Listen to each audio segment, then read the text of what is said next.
meu povo, tudo bem com vocês? Vamos fazer a nossa revisão de Geografia 1 e Geografia 2?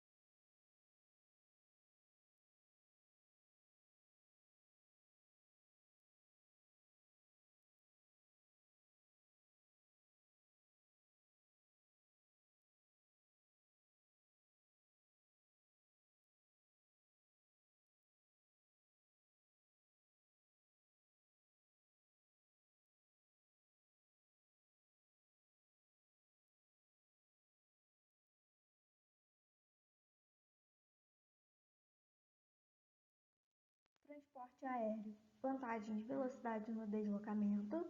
Desvantagem: alto custo de instalação e de deslocamento. Transporte rodoviário. Vantagem: baixo custo de manutenção e de deslocamento. Desvantagem: custo de implementação muito elevado. Caracterize: crescimento populacional. Refere-se ao percentual do incremento médio de uma população residente em determinado espaço geográfico num período considerado. Taxa de natalidade. Relação entre os nascidos vivos no ano e a população total de determinada área, expressa por 1.000 habitantes. Taxa de mortalidade. Relação entre os óbitos e a população total, expressa por 1.000 habitantes. Taxa de fecundidade. Chama-se de taxa de fecundidade a estimativa do número médio de filhos que a mulher tem até o final de sua idade reprodutiva. Expectativa de vida. Denomina-se expectativa de vida ao nascer ou esperança de vida ao nascimento o número médio de anos que um grupo de indivíduos nascidos no mesmo ano pode esperar viver, ser mantidas desde o nascimento as taxas de mortalidade verificadas no ano de observação. Mortalidade infantil. É calculada a partir do número de crianças que morrem antes de completar um ano de vida e espelha as condições sociais da área. A transição demográfica ela pode ser entendida como um conceito que descreve a dinâmica do crescimento populacional. Observando o comportamento das taxas de natalidade e mortalidade, uma forma de análise é dividir o ritmo de crescimento da população em fases. Comente sobre cada fase. Primeira fase: baixo crescimento vegetativo devido a altas taxas de natalidade e de mortalidade. Segunda fase, chamada de exposição demográfica, ocorre com a revolução médico-sanitária e a consequente redução da taxa de mortalidade, que causa grande aumento no crescimento vegetativo. Terceira fase, momento vigente em alguns países centrais, marcados pela redução da taxa de natalidade, que determina a redução do crescimento vegetativo. Quarta fase, observa-se uma nova estabilização das taxas de natalidade e mortalidade em níveis bem baixos, o que determina, no primeiro momento, o envelhecimento da população e, posteriormente, dificuldade de reposição populacional. Comente sobre cada teoria demográfica baixa. Teoria malthusiana. Segundo essa teoria, elaborada a partir dos estudos de Thomas Malthus, na transição do século XVIII para o século XIX, a população ela cresceria em progressão geométrica, enquanto a produção de alimentos cresceria em progressão aritmética, ocasionando assim a fome no mundo. Como solução para evitar que a população fosse maior do que a capacidade de produção de alimentos, Malthus ele defendia o controle da natalidade a partir do planejamento familiar, da abstência sexual e da proibição de medidas assistencialistas do Estado. Uma das falhas da teoria de Malthus foi não considerar os avanços tecnológicos na produção agrícola que elevaram muito a produtividade, invalidando a teoria. Teoria neomalthusiana. Utilizada na segunda metade do século XX, a teoria neomalthusiana é elaborada com base na teoria de Malthus, pregava a necessidade de controle de natalidade nos países periféricos como forma de melhorar as condições de vida. Segundo essa teoria, a escassez de alimentos no mundo era consequência das altas taxas de natalidade dos países periféricos, que geravam pressão sobre os preços dos gêneros alimentícios no mercado mundial, por meio da lei de oferta e procura. Portanto, o crescimento populacional ele seria o responsável pela ocorrência da miséria. Por essa razão, os neomalthusianos eles defendiam que países mais pobres intensificassem campanhas de planejamento familiar e de distribuição de contraceptivos a fim de controlar a alta natalidade. Teoria reformista. Segundo a teoria reformista, o crescimento populacional está associado à renda familiar.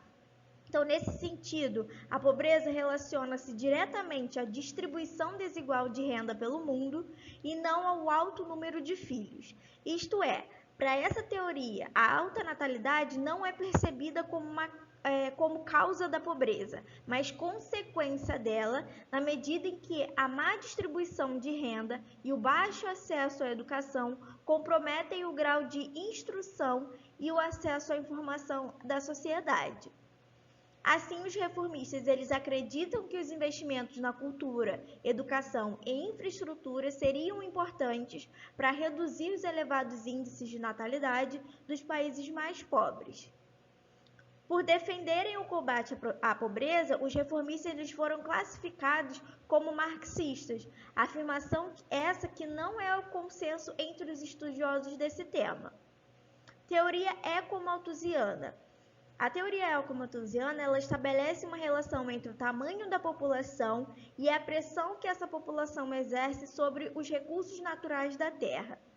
Ela se difere da teoria malthusiana por não tratar dos alimentos especificamente, mas dos recursos naturais, como a água potável e matérias-primas, que sofrem cada vez mais pressão conforme a sociedade consumista aumenta sua participação nos mercados.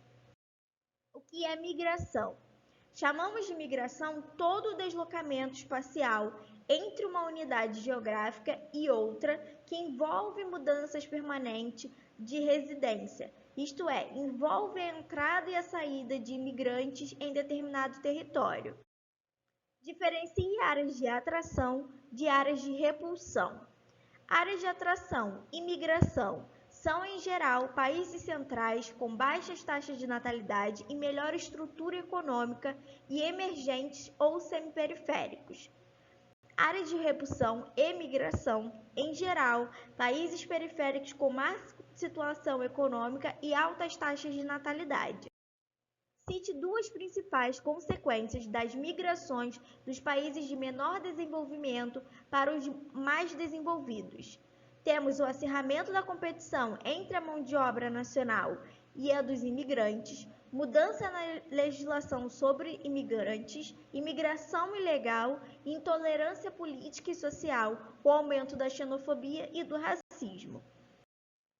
Como as migrações intrarregionais podem ser divididas? Comente-as.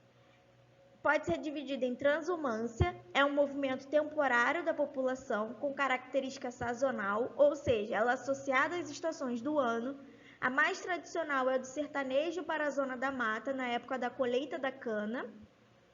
Pendular, movimento diário da população nas grandes regiões metropolitanas, pela manhã, das periferias e cidades dormitórios para as áreas centrais e no final da tarde no sentido oposto.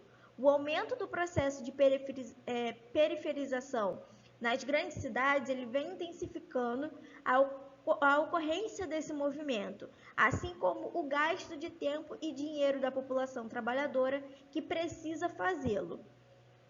Desmetropolização, nas últimas décadas vem se intensificando um movimento migratório em direção às cidades médias do país, que passaram a crescer em ritmo superior às demais. Esse movimento pode ser urbano das cidades pequenas e metrópoles para as médias, ou constituir um êxodo rural, que agora não buscaria mais intensamente as metrópoles. E êxodo rural pode constituir um movimento intra- ou interregional. Esse movimento teve grande importância no Brasil ao longo do século XX, principalmente a partir da década de 1930. As principais causas são a grande concentração fundiária, a mecanização do campo, a industrialização e as oportunidades de trabalho ofertadas pelas cidades. Cite duas características fisiográficas da região de Sahel. A região de Sahel, ela corresponde à borda do deserto do Saara, na África, apresenta clima semiárido, com vegetação de savana espinhenta composta por plantas xerófilas adaptadas à estação seca prolongada. O relevo é marcado por depressões e baixos planaltos. O solo é pouco desenvolvido e a região é atingida pelo processo de desertificação causado pelo desmatamento e pelo uso incorreto do solo para pecuária extensiva e para agricultura. No processo colonial africano, tem-se como grandes traços a implementação da agricultura de plantation. Escreva sobre as principais características desse sistema. A agricultura de plantation deixou marcas que ainda hoje dificultam o desenvolvimento econômico do continente. Esse tipo de produção se dá em latifúndios e o fato de uma minoria controlar a parte das terras, normalmente nas áreas de solo fértil, prejudica o acesso à produção para a maioria da população.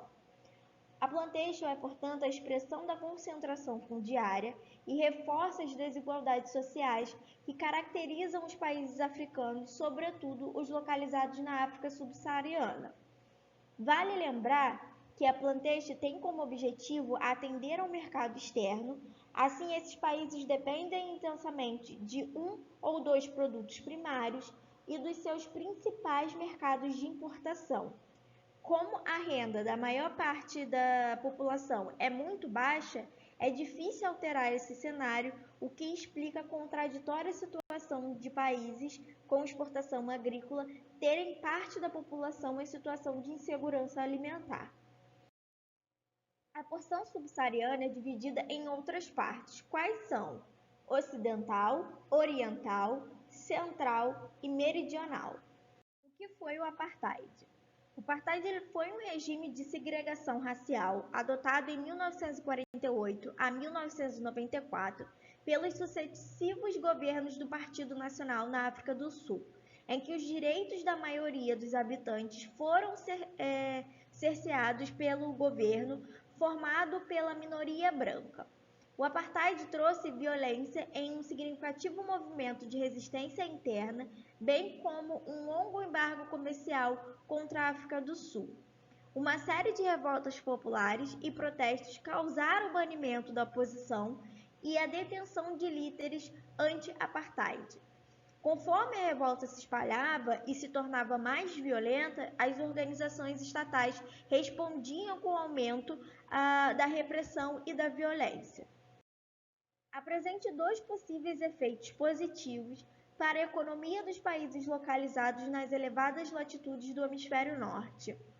A incorporação do Ártico por empresas de proteção e refino de petróleo, ampliando a oferta de hidrocarbonetos no mercado mundial. A melhoria das condições climáticas para a agricultura em áreas próximas ao Círculo Polar Ártico. A redução dos custos de transporte marítimo entre a Europa, a Ásia e a América do Norte. E a ampliação dos estudos científicos sobre as espécies adaptadas às condições de alta pressão e baixas temperaturas da região. Qual o fator que mais contribuiu para a ocupação das terras da Austrália e da Nova Zelândia no século XIX? A descoberta de terras de grande fertilidade para a agricultura.